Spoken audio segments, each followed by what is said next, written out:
Et dans Smartimo, tout de suite, on se pose cette question, est-ce que c'est la reprise enfin du crédit immobilier? Est-ce que les taux sont en baisse? Est-ce qu'ils baissent aussi vite que les taux de la Banque centrale? On voit tout ça avec une experte. Notre invitée, c'est Caroline Arnaud. Bonjour Caroline. Bonjour. Vous êtes directrice générale de CAFPI, courtier en prêt immobilier bien connu des Français. Et c'est vrai qu'on a besoin de vos lumières pour expliciter ce qui se passe en ce moment. Alors déjà, pour votre industrie, ça va mieux. La production de crédit est en hausse. C'est vrai qu'elle était au ras des pâquerettes il y a encore un an.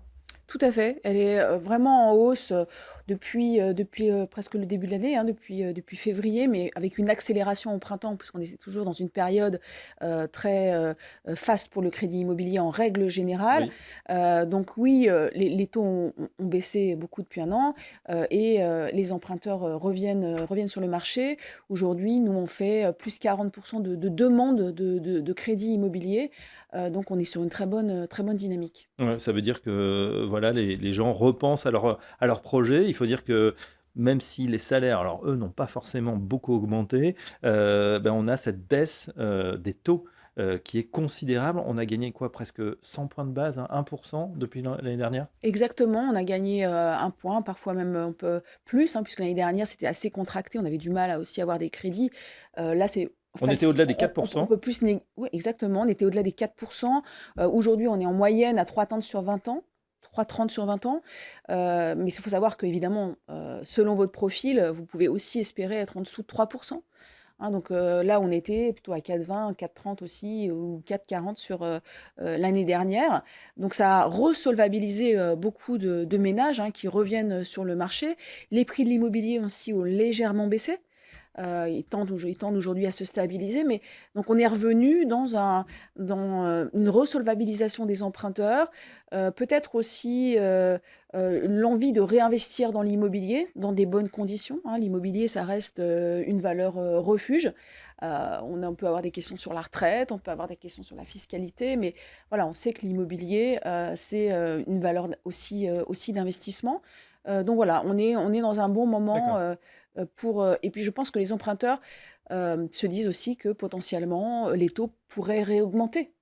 Alors justement, on va en Voilà. parler des mécanismes des taux. Juste sur la typologie de ceux qui viennent vous voir, c'est vrai qu'on avait beaucoup d'investisseurs, notamment avec la loi Pinel qui a disparu. Aujourd'hui, on parle beaucoup de résidence principale. Les gens reviennent pour voilà, leur résidence principale en priorité. Vous observez ça également chez CAFPI? Oui, oui, oui, on observe ça chez CAFPI, mais c'est vrai aussi que nous, on a beaucoup une tendance à servir beaucoup, à travailler beaucoup avec les primo-accédants hein, qui ont besoin de lumière et d'accompagnement. Donc, on a toujours eu beaucoup de primo-accédants, mais ah oui, plus de 80% sont des emprunteurs individuels. Les investisseurs, effectivement, on a eu toute cette période Pinel, mais on a eu aussi la période des taux très hauts.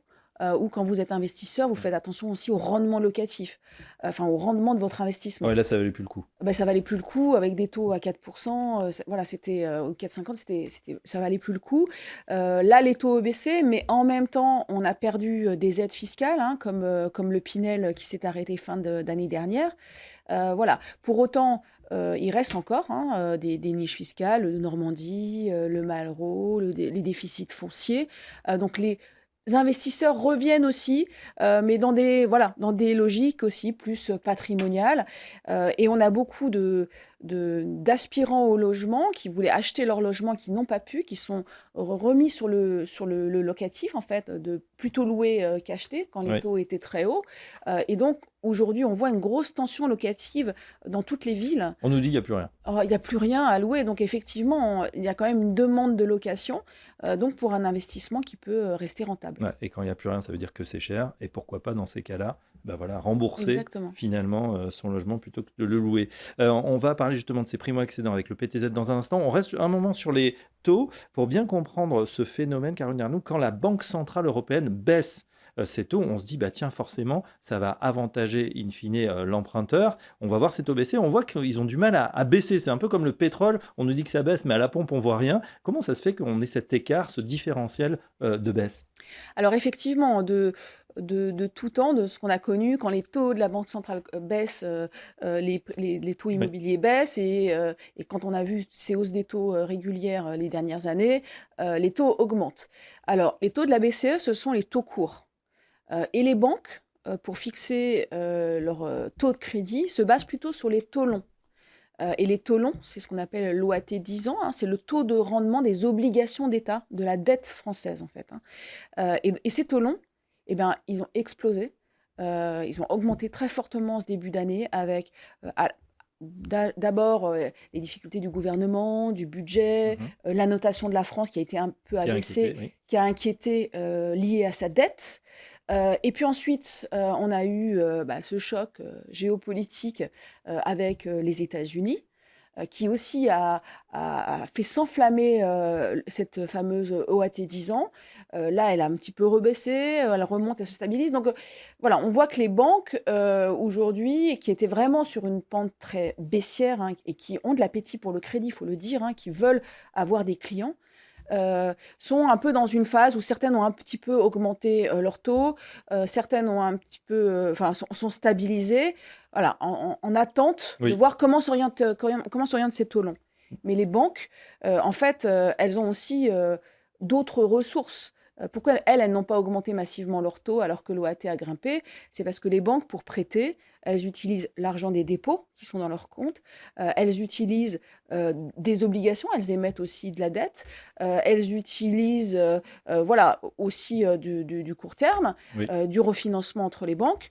Donc voilà, Donc elles ont les moyens finalement de ne pas répercuter. certaines banques ont la liquidité suffisante pour faire des crédits à un taux qui est plutôt, ils sont plutôt bons, hein, les taux autour de 3, et acquérir des clients. Ça, c'est les politiques stratégiques des banques. Et oui, on rappelle qu'elles ont besoin aussi évidemment de faire de l'acquisition et que c'est vraiment la porte d'entrée. C'est souvent d'ailleurs le moyen de faire changer le client de banque principale et de domicilier ses salaires par exemple sur le compte Oui. bancaire.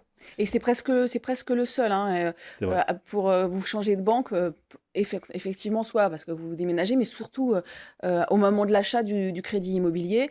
Et les banques, il faut savoir que pendant les dernières années où les taux ont fortement augmenté, elles n'ont pas pu faire cette conquête client. Et la conquête client pour une banque, c'est acquérir un client et puis ensuite l'équiper avec des produits d'épargne, avec des produits d'assurance, des produits auto, enfin plein de Oui. produits. Et là, les conquêtes qu'elles n'ont pas faites, il faut qu'elles la fassent maintenant. Donc tant mieux, les banques sont Oui. voilà, à la manœuvre, on va dire. On voit aussi, Caroline Arnoux, qu'elles offrent, certaines d'entre elles, elles boostent le PTZ, le prêt à taux zéro. On en parle parce qu'il vient d'être élargi, donc ça c'est une très bonne nouvelle pour les primo-accédants notamment. Et on voit ces banques qui abondent en quelque sorte. À quoi il faut être vigilant lorsqu'on voit ces offres qui sont quand même assez alléchantes? Alors oui, le PDZ, c'est extrêmement intéressant, hein. Je pense que l'élargissement à tout le territoire et aussi à la maison individuelle, hein, ça, on a relancé aussi un peu le secteur de la construction, ça c'est extrêmement important. Et puis on sait que les jeunes en région aussi aiment bien acheter leur maison. Donc c'est vraiment un point positif. Évidemment, il faut faire attention. Alors, on a plein d'offres qui sont très, très intéressantes, hein, Oui. puisque les banques peuvent abonder. Vous avez votre prêt à taux zéro qui peut aller jusqu'à 50% de l'emprunt. Et ensuite, elles peuvent vous rajouter des prêts complémentaires. Mais il faut faire attention à la dernière partie du prêt, hein, c'est-à-dire la partie du prêt Celle qui n'est pas à zéro. qui va être exposée au taux de crédit actuel qui n'est pas à zéro. Et puis aussi aux assurances. Il ne faut jamais oublier l'assurance emprunteur. Donc, même quand vous avez un prêt à taux zéro, c'est extrêmement intéressant pour encore améliorer vos conditions d'emprunt. Ne pas hésiter à négocier la partie du prêt sur lequel vous allez avoir les taux d'intérêt qui sont appliqués aujourd'hui, Ouais. et comparer les banques et comparer les offres. Voilà, et même si on n'a pas tellement le choix côté assurance dans un premier temps, on peut la renégocier au bout d'un an. Et ça, c'est intéressant également pour faire baisser le prix global. Ben voilà ce qu'on pouvait dire en tout cas sur cette reprise du crédit immobilier, alors que le printemps de l'immobilier est là. Et c'est tant mieux. Merci Caroline Merci. Arnoux. Je rappelle que vous êtes directrice générale de CAFPI et à très bientôt dans Smart Imo. Au revoir.